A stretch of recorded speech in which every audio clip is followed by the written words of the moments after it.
Welcome Taurus, 2023, can you believe? Happy New Year.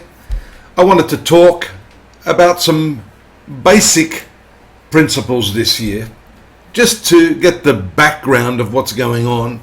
And of course we're going to be doing the month by month forecast. But here you'll see a very sparse looking chart. Simply Pluto, Saturn, Jupiter. These are the three big transits that I've singled out this year, amongst others. March 7, Saturn moves to your 11th house of friendships, life ambitions and goals. Jupiter moves to your sun sign, which is a significant transit for the first time in 12 years. Moves to the sign of Taurus on May 17.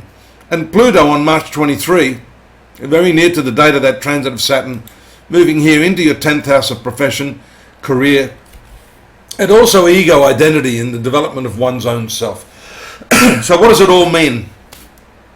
Well, essentially, Pluto is a planet of elimination. I want to look at that one. It's the slow-moving one. It's often overlooked by astrologers, especially Vedic astrologers. I'm a Vedic astrologer predominantly, but like to look at this planet, especially when it's in the angles here. We see that it is a very powerful force in the coming years, because it'll be forming this right angle to your sun sign, depending on when you were born in Taurus. And here we see the elimination process taking place there in your 10th house of profession, meaning a very important examination of your goals and your objectives. That's also shown by Saturn here. This 11th house has to do with your goals and objectives, your life dream, your mission. This year, along with your resolutions, I think it's important to talk about your mission statement, because Saturn is a constrictive planet, Jupiter is an expansive planet, and Pluto is an eliminative planet. Of course, if you don't contain yourself, constrain yourself, eliminate those things in your life that are obstructing you, you can't possibly expand. And this year's expansive principle, sitting there in your sun sign, is all about your personality, your will, your drive, your ability to project yourself into your environment and make maximum impact without unsettling the status quo. Unfortunately, you may not be able to avoid unsettling the status quo,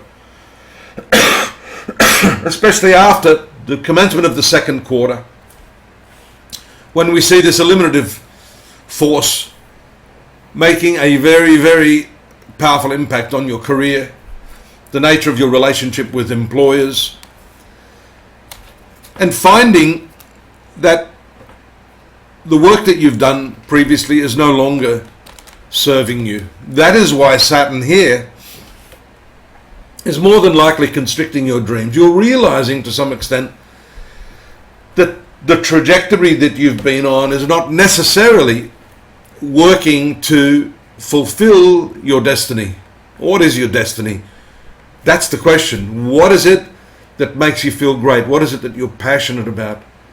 Why are you feeling this constriction? Why are you feeling the need to eliminate the work that you're doing? Because it's not fulfilling you. It's not simply about money. And that is going to be an important challenge for you as we see the expansive Jupiterian power in your sun sign, which, Taurus is a material sign. It's a sign of practicality, empiricism. It's a sign of material security. As you can see, that's the big challenge for you this year. Do you retain what you've had?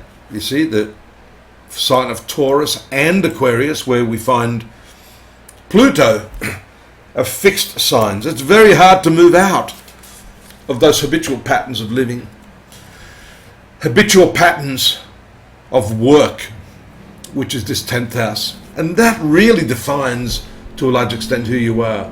The quality of your work, the satisfaction you get from the work, the manner in which you are able to serve your fellow man.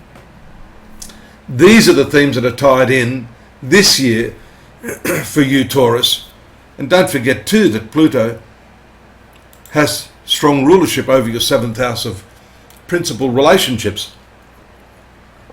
This elimination process is tied in, this elimination process with work is tied in with your partnerships, your personal love life, your marital relationships, and also your business partnerships.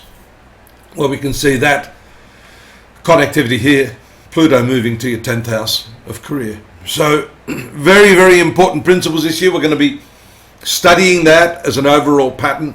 We have in-depth readings for you on these 3 planets. If you'd like to pop on over to astrology.com.au and you can read about that. We have our weekly readings that are going to underpin what I'm saying here, and of course the day-by-day readings, which can give you all of those finer calibrations as the days pass throughout 2023.